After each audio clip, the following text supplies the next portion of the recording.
Hey, sports porchers, it's your hockey Jesus, and I'm back with analysis of the Pittsburgh Penguins at the New York Islanders. Well, tonight, the second and third place teams in the Metro get to face off, I think for the first time this year, actually.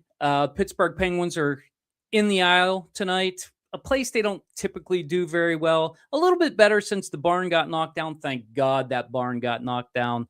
Oh, we were terrible in that barn, but some memorable games, that's for sure.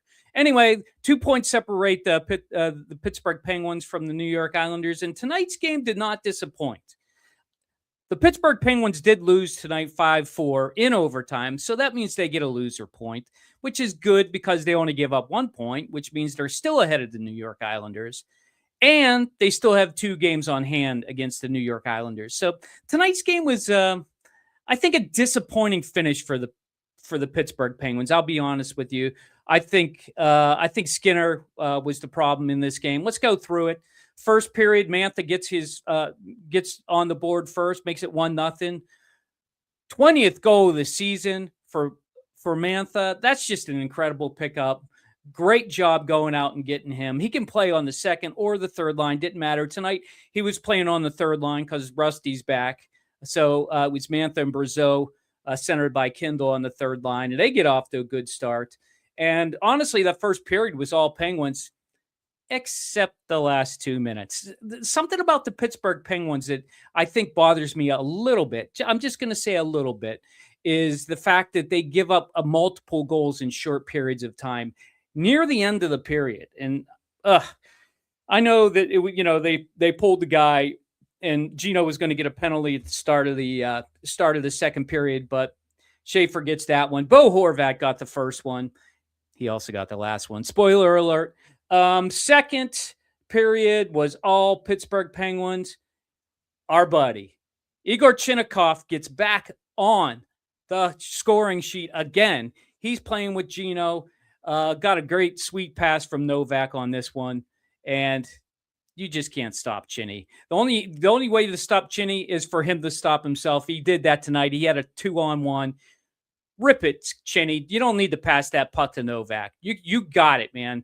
I was listening to the second period on the radio, and I tell you what, Phil Bork, just an absolute great announcer. Love to listen to that guy play. He said he's hot as a firecracker, and I agree, Borky. He is hot as a firecracker. Let's keep that firecracking moving. But so they get a goal from Chinny, and then Rusty scores. So in between there, Sid gets a stick right in the nether regions. That's the second time in like 4 games that's happened to him. I think he got some friendly fire on the last one, but this one, honestly, it looked like a spear, but they're never going to call that. You know, it happens in such close corners, but Sid had to go off the ice for a little bit to get some repairs downstairs, if you know what I mean. I thought that was disappointing. I wish they would have looked at that, but they can't look at it via replay. That's a whole nother subject. I guess it's fine the way that worked out. So Penn's going into the third period, winning 3-2, and Barzal, a great player. I really like Barzal. Great player for the New York Islanders. He scores. The goal he scored, though, not a great goal for Stu. He was screened by Solyanov, but it's just so disappointing when you shoot the puck at the blue line like that. You got to figure a save's going to happen, but it didn't happen. They tie it up, but just after that, Brazeau gets one back. Don't know what he was doing out there with Connor Dewar and Lizotte. Lizotte gets blown up in the corner, but makes the play, gets it back to Dewar. Dewar sends it to the net, and Brazeau taps it. I guess Achari must have been going for a change. It was hard to see. They didn't show a lot of replays.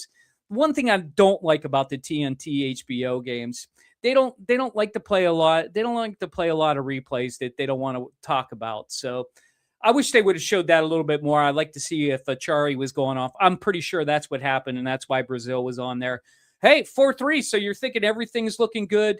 And then penalty by Sidney Crosby. Not a great penalty by Sid. He was, putting his stick out there a little too far against Barzal.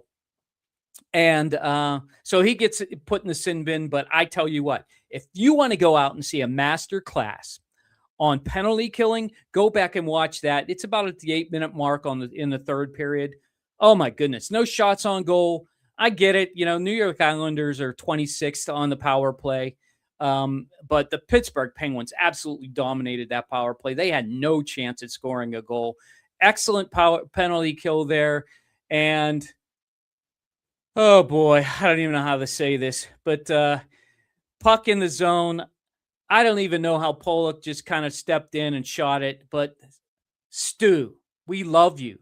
You've been good for us. But tonight, not good. That was a not good goal. You got to get that save. You got to get us the win there.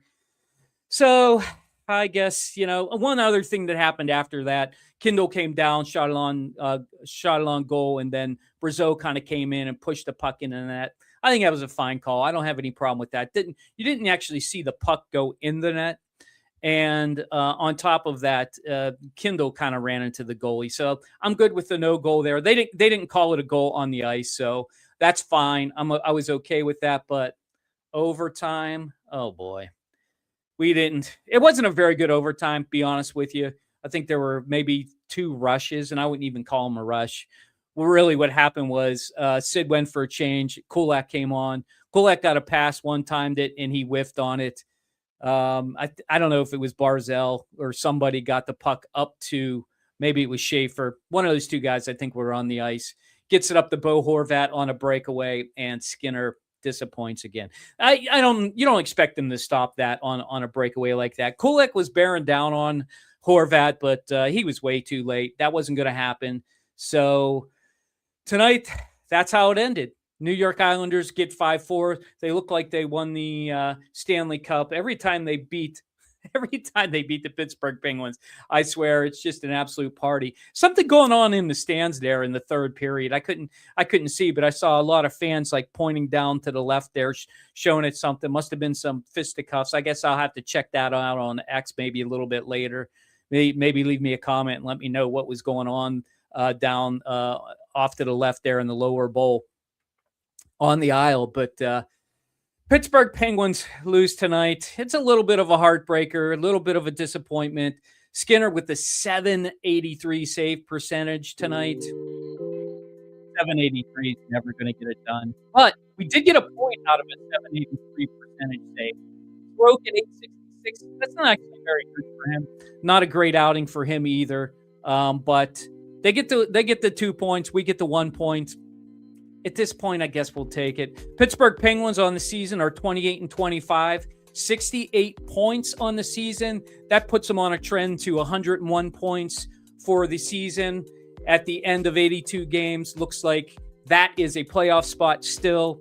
So despite the 2 games in a row of a loss, we get 1 point. I said if we get 2, I'm good with that. So maybe we get another loser point. I really hope we don't lose to Buffalo, but they're red hot too. Let's see what they got. I can't wait to see that game on Thursday night. I hope you're here. If you are here and you're listening, I'm your hockey Jesus. I have a podcast with some buddies, my friends Chris and Mark, Mondays at 7 p.m. I come to you after every single Pittsburgh Penguins game. That's right, every single Pittsburgh Penguins game. I give you my analysis. Maybe I'm garbage. Let me know. If you like me, you can hit that subscribe button, and I'll be happy to show up in your feed right after every single Pittsburgh Penguins game. Did I say that? That's right.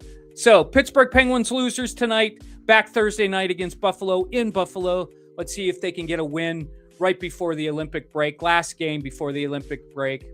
So, until then, I'll see you in the next one.